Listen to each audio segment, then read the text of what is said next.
Media प्रतिनिधियों, पत्रकार बंधुओं और यहाँ पे उपस्थित हमारे साथियों, हम आपका दिल से धन्यवाद करते हैं कि आपने आज यहाँ आकर हमारा मनोबल बढ़ाया और अपने कीमती समय में से कुछ पल निकाले हमारी आवाज़ सुनने के लिए।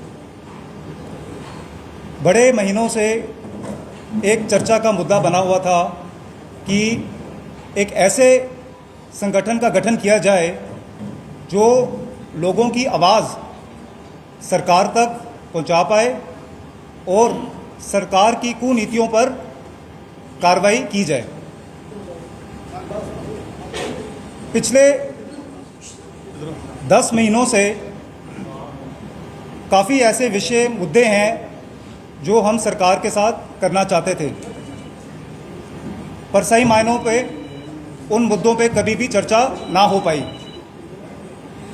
परंतु आज आपके माध्यम से हम सरकार तक अपनी आवाज़ पहुंचाना चाहते हैं। इसी के करके हमने इस संगठन का निर्माण किया है। हम ट्रांसपोर्टर्स की आवाज़ हमेशा ही आप मीडिया भाइयों ने सरकार तक पहुंचाई है और उसके लिए हम लोग बहुत आभारी हैं। आज हम उन विषयों पे बात करेंगे जो काफ़ी देर से विलंबित हो रहे हैं सरकार की तरफ से, और उन पे चर्चा करने से पहले मैं आपको थोड़ा सा हमारे ट्रांसपोर्ट जो वर्ग है यहाँ के हालात के बारे में थोड़ा सा संज्ञान देना चाहूँगा। ट्रांसपोर्ट वर्ग हमेशा ही एक ऐसा वर्ग रहा है जो हर मुसीबत में एक आम आदमी के काम आया है। हर एक ट्रांसपोर्टर जो अपना पहिया, अपना वाहन सड़क पर चला रहा है, वो सिर्फ एक अपना वाहन ही नहीं चला रहा, पर अपनी पूरी एक मेहनत, अपनी ज़िंदगी को सुबह से लेकर शाम तक दौड़ाता है। पर अफसोस ये है कि सरकार की कुछ ऐसी नीतियां हैं जिसकी वजह से वो जो चक्का है, वो जो वाहन है, वो आज बेहाल हो चुका है। ये एक बड़ी अफसोसजनक स्थिति है। इसी के करते हमने एक संगठन Jammu Kashmir transporters welfare association का गठन किया है, जिसके तहत जम्मू के वरिष्ठ ट्रांसपोर्टर्स और बुद्धिजीव हमारे साथ जुड़े हैं, जो काफ़ी अनुभव के साथ आए हैं और उनके ही कहने पे ये संगठन का निर्माण हुआ है। हम लोग हमेशा एक शांतिपूर्वक तरीके से सरकार के साथ टेबल टॉक में विश्वास रखते हैं। हमारा हमेशा ये प्रयास रहा है कि कोई भी जो मुद्दा है वो सरकार के साथ एक सही मंच पर बैठ के सुलझाया जाए। इसी के करके इस संगठन का निर्माण हुआ है और आगे भी हम आपको इस प्रेस वार्ता में कुछ विशेष घोषणाएं और विषयों पे, मुद्दों पे चर्चा करेंगे। पर उससे पहले इस संगठन जो हमने निर्माणित किया है उसकी एक मेंबर्स की सूची है जो आपके सामने मैं प्रस्तुत करना चाहूँगा। इस सूची के तहत हमारे प्रमुख संचालक सरदार मोहिंदर सिंह जी, जो कि मंच पर विराजमान है हमारे साथ, हम उनका तहे दिल से अभिनंदन करते हैं कि उन्होंने अपने एक अनुभव के साथ हमारी संस्था को ज्वाइन किया। उसके अतिरिक्त हम हमारे अध्यक्ष श्री देवेंद्र चौधरी साहब का भी बहुत बहुत तहे दिल से शुक्रिया करते हैं कि उन्होंने एक इस मुद्दे पे, हमारे ट्रांसपोर्ट के मुद्दे पे बात करने के लिए इस संगठन का निर्माण किया और आप लोगों से साझा किया।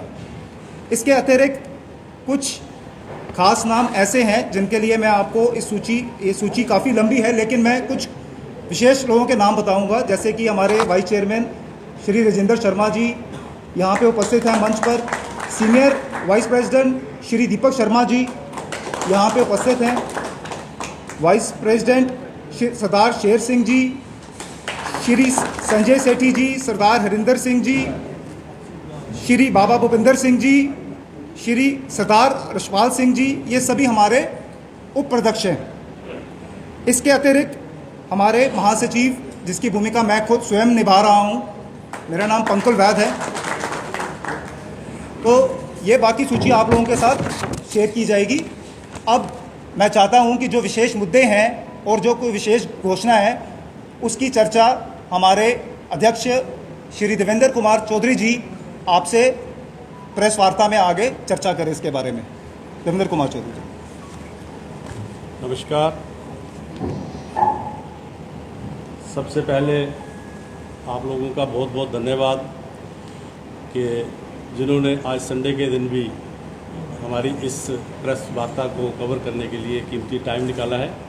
और हमेशा आप लोग ट्रांसपोर्टर के साथ खड़े रहते हैं और हमारे इशू जो हैं वो सरकार तक पहुंचा। Home minister, J&K government, J&K के हमारे माननीय LG साहब, प्रशासन ने, पूरा सिक्योरिटी फोर्सेज ने वो यात्रा जो है कंप्लीट कराई। चाहे वो यात्रा कुछ ही परसेंट थी, मतलब 20% के करीब वो यात्रा हुई है, लेकिन ये एक मुबारक की बात थी कि उन्होंने ये यात्रा कराई।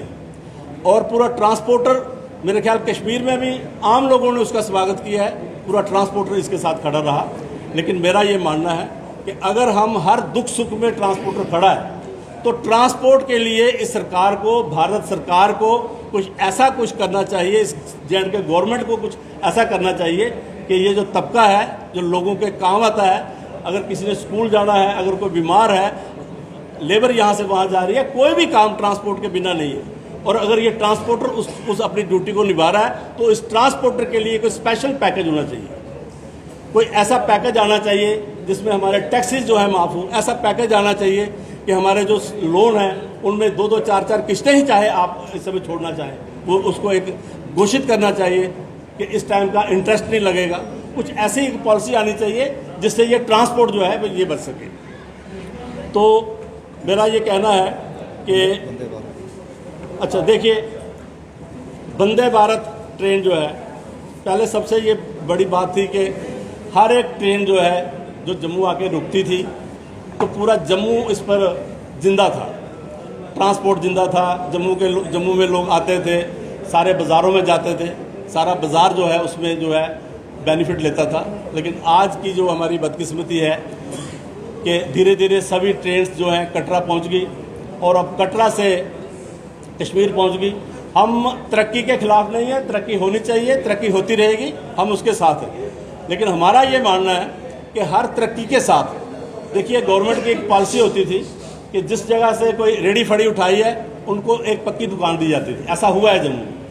तो अगर ट्रांसपोर्टर्स पिस रहा है, अगर ट्रांसपोर्टर्स जो है, अगर ट्रेन जाने से कुछ उसका इतना बड़ा लॉस हुआ है तो इसकी लॉस की भरपाई करने के लिए पूरे जम्मू के लिए, पूरे जम्मू कश्मीर के लिए कुछ ऐसा करना चाहिए था जिससे हमें बेनिफिट हो। और मैं ये समझता हूँ कि वंदे भारत ट्रेन जो है अगर कटरा से जा रही है कश्मीर तो उसका एक बेनिफिट है कि कटरा तक लोग आएंगे, फिर वो ट्रांसपोर्ट को यूज़ करेंगे, टैक्सी को करेंगे, बस को करेंगे, वो जम्मू आएंगे और जम्मू पर रुक सकते हैं जम्मू को देखने के लिए भी। लेकिन अगर वो ट्रेन सीधी दिल्ली से श्रीनगर पहुंचती है और श्रीनगर से दिल्ली पहुंचती है तो उस ट्रेन का जम्मू वालों को कोई फ़ायदा नहीं होगा। तो ये ट्रेन जो है, ये ट्रेन जम्मू से नहीं चलनी चाहिए, ये ट्रेन जो है कटरा से चलनी चाहिए। और इसके अलावा इंटरस्टेट में जो यहाँ पर आकर टेम्पो ट्रैवलर और बहुत सी गाड़ियाँ जो है यहाँ पर टैक्सी, इवन के बसेस जो काम करती हैं, वो एक बार टैक्स दे के आती है, उसके बाद यहाँ से जाती नहीं है, जिसकी वजह से हमारा जो ट्रांसपोर्ट यहाँ का जम्मू का है वो पूरी तरह क्रश हो चुका है। उसके लिए हमने सरकार को बोला था इन गाड़ी को चेक कीजिए, इवन के उसमें हमने इनको नंबरिंग भी दी थी कौन सी गाड़ियाँ बाहर से आई हैं। कुछ गाड़ियाँ को चलान हुए या कुछ गाड़ियाँ सीज हुई, लेकिन उस पर भी अभी बहुत बड़ा काम करना अभी बाकी है, तो सरकार को इसमें भी इनिशिएटिव लेना चाहिए।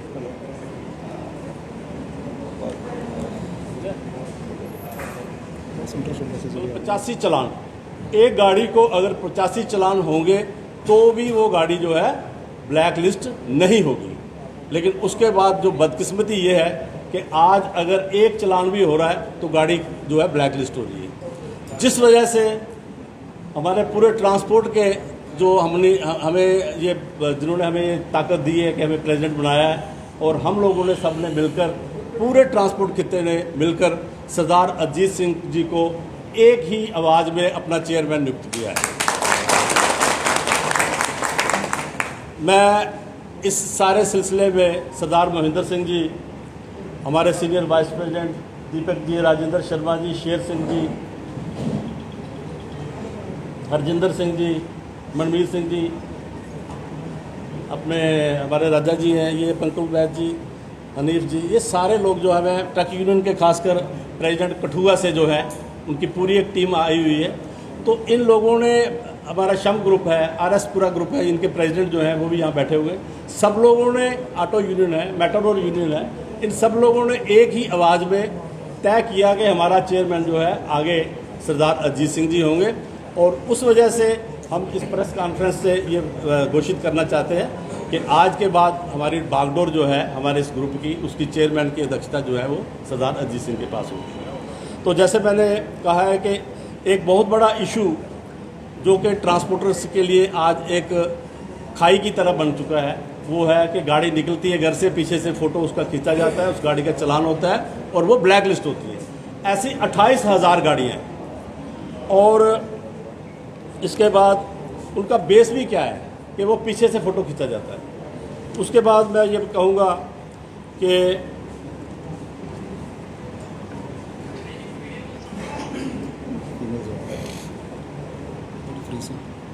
जैसे कि ई बसेस आई, ई बसेस का इन्होंने किया है कि हर एक रूट पर बेशुमार गाड़ियाँ, पहले जब अजीत सिंह जी थे तो लिमिटेड गाड़ियाँ की जो है परमिशन दी गई थी कि गाड़ियाँ 2, 4, 5 एक रूट पे चलेगी। आज की तारीख में वो रूट सारे कवर कर चुकी है ई बसेस। और मेरा ये मानना है कि जब पूरा बेरोज़गार तबका जो है हमारा, उन्होंने एक पढ़े लिखे हमारे पोस्ट ग्रेजुएट बच्चे जो है वो हैं हमारे, जो ट्रांसपोर्ट में आए, हमने सरकार से नौकरी नहीं मांगी, हमें सरकार से नौकरी नहीं मिली, अपनी इन्वेस्टमेंट अपने कर्जे पे बैंक से या प्राइवेट फाइनेंसर से पैसा लेकर हमने अपना रोज़गार बनाया था। सरकार को चाहिए कि जो रोज़गार वो दे नहीं सकते, वो रोज़गार जो हम खुद जनरेट कर रहे हैं, हमारे रोज़गार को छीना ना जाए। और उसमें एक बहुत बड़ी सेंध जो है वो गवर्नमेंट ने लगाई है कि जो ई बसेस लगा के आज हमारा टोटली ट्रांसपोर्ट का जो है वो टोटली बेड़ा गर्क कर दिया है। और उसमें क्या है, देखिए, एक वो लेडीज़ जो 1.5 लाख 2 लाख रुपया सैलरी ले रही है, उसको भी जो है ई बसेस में फ्री है। इसकी एक कैटेगरी बननी चाहिए थी कि बीपीएल लोग जो हैं, ओल्ड एज लोग जो हैं, मीडिया लोग जो हैं, हैंडीकैप जो लोग हैं, उनके लिए ये फैसिलिटी होनी चाहिए। अलबत्ता वो जो एक वीआईपी जिसको कि 4 गाड़ियाँ मिली हुई है, वो भी आज ई बस में बैठना चाहती है और वो बैठ के फ्री सर्विस लेना चाहती है। अगर ये सर्विस गवर्नमेंट को अगर इतना ही ये है कि लोगों को फ्री देना है, तो फिर सबको होना चाहिए। उसमें जो मैंने कहा है कि बीपीएल भी होना चाहिए, उसमें हैंडीकैप। बस अड्डा जो है नरवाल में बना है, वहाँ पर बस जो बाहर से आती है वो वहाँ पर अनलोड होती है, वो बस स्टैंड में नहीं पहुँचती। इस बस स्टैंड के लिए कि ये बस स्टैंड जम्मू में होना चाहिए, इस बस स्टैंड को जम्मू में फ़ायदा होना चाहिए पूरा ट्रेडर्स जो है, और हमने भी पूरी इसमें बहुत जद्दोजहद की कि बस स्टैंड जो है जम्मू में होना चाहिए। और ये बस स्टैंड जो नया बना है, ये भी हम लोगों की, सब लोगों की एक सोच और उसकी एक कोशिश थी जो जिसकी ये देन है। अगर ये बसें यहाँ जम्मू में आकर, इस जगह पर जम्मू के बस अड्डे पर आकर अनलोड होती है, जैसे कि शाम को तो आती हैं लोड होने के लिए, सुबह क्यों नहीं आती? अगर ये सुबह बसें यहाँ आके अनलोड हो, 10 बजे तक इनका टाइम होना चाहिए, ताकि यहाँ पर ट्रेडर्स को बेनिफिट हो सके, यहाँ का जो ट्रांसपोर्टर्स है उसको बेनिफिट हो सके।